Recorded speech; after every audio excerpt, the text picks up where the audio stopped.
नमस्कार, मेरा नाम है मैक्स और मैं स्वागत करता हूं आप सबका अपना YouTube channel max centre for study. और आज मैं बात करूंगा उस टॉपिक की जो पिछले वक्त से न्यूज में है और जिसके खिलाफ कल आम आदमी पार्टी की दिल्ली में एक महारैली भी हो रही है और अरविंद केजरीवाल विपक्ष के नेताओं से इसके खिलाफ सपोर्ट भी मांग रहे हैं। तो हाँ जी, अब बिल्कुल सही हम बात कर रहे हैं सुप्रीम कोर्ट के खिलाफ केंद्र सरकार द्वारा लाए गए अध्यादेश की। अध्यादेश को इंग्लिश में कहते हैं ऑर्डिनेंस।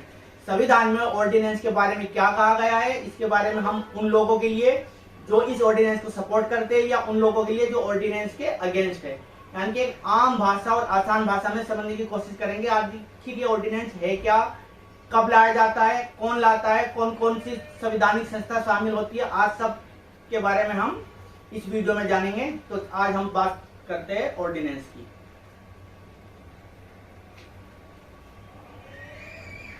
ऑर्डिनेंस, इसको हिंदी में बोलते हैं हम अध्यादेश, जो केंद्र सरकार अभी लाई है सुप्रीम कोर्ट के ऑर्डर के खिलाफ, जिसके खिलाफ दिल्ली में कल आम आदमी पार्टी एक महारैली कर रही है। तो अध्यादेश संविधान के अनुच्छेद अनुच्छेद 123 में बात की गई है।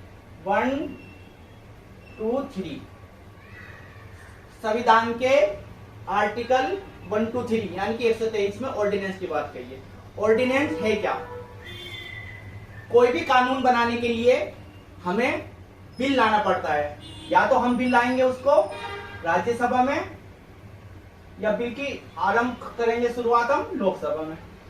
यानी कि ये दोनों बिल लाने के लिए जरूरी है।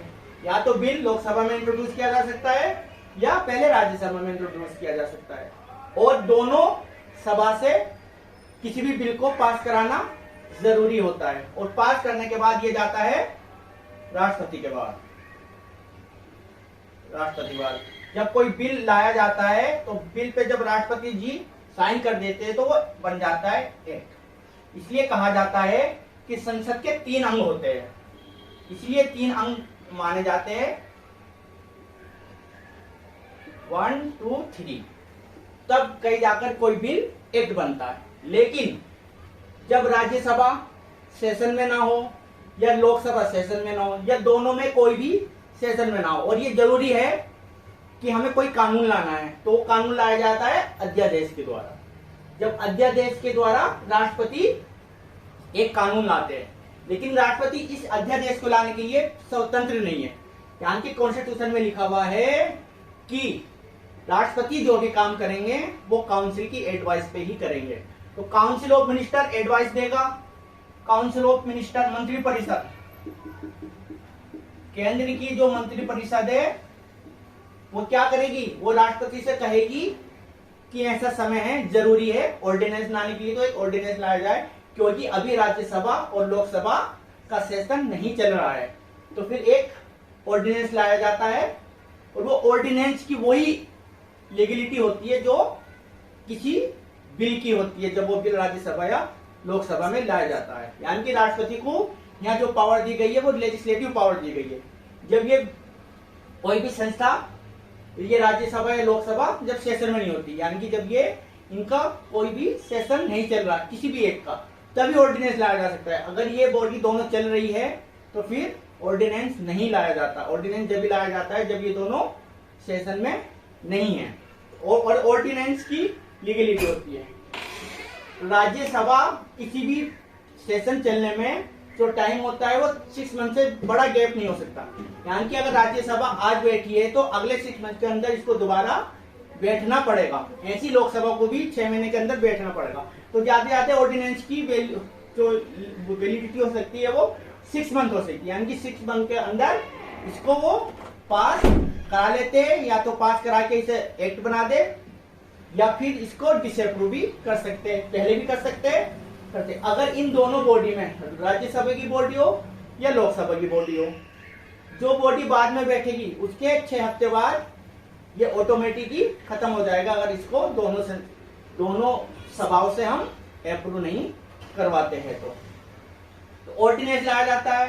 तो इस ऑर्डिनेंस पे राष्ट्रपति को पूरी पावर है कि वो मंत्रिपरिषद की सलाह पे ऑर्डिनेंस को ला सकती है। लेकिन अब सवाल उठता है कि ऑर्डिनेंस तो नलिफाइड भी हो सकता है, गलत भी हो सकता है, तो इस पे क्या कहता है संविधान। यहाँ की यहाँ हमारी एक और कॉन्स्टिट्यूशनल संस्था शामिल हो जाएगी जिसको हम बोलेंगे supreme court. Supreme court, supreme court. एक केस आया था RC Cooper versus union of India. एक केस था RC Cooper versus union of India. इसमें सुप्रीम कोर्ट ने कहा था कि अगर इंटेंशन मेलाफाइड हो तो इसको हम जस्टिफाई कर सकते हैं, इसको कोर्ट में चैलेंज कर सकते हैं और कोर्ट इसको देखेगा कि यह मेलाफाइड है, इंटेंशन सही है या गलत है। इस RC Cooper union of India के जजमेंट के खिलाफ एक अमेंडमेंट आया था जिसको बोलते हैं हम 38 अमेंडमेंट। 38 अमेंडमेंट में एक क्लोज जोड़ दिया गया था जिसमें यह कहा गया था कि राष्ट्रपति द्वारा लाया गया अध्यादेश पे किसी भी कोर्ट में उसको चैलेंज नहीं किया जा सकता है।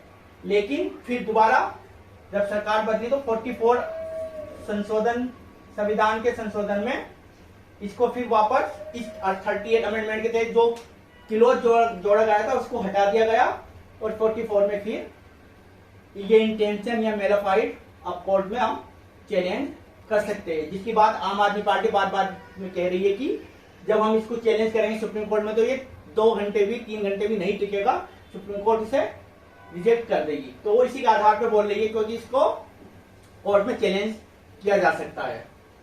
तो ये था ऑर्डिनेंस। तो ऑर्डिनेंस में बेसिक एक में फिर थोड़ा सा बेसिक कंसाइज कर देता हूं। ऑर्डिनेंस जब लाया जाता है जब कोई भी सभा, लोकसभा या राज्यसभा या दोनों में से कोई एक का सेशन नहीं चल रहा हो और ये जरूरी हो गया है कि हमें कानून बनाना है।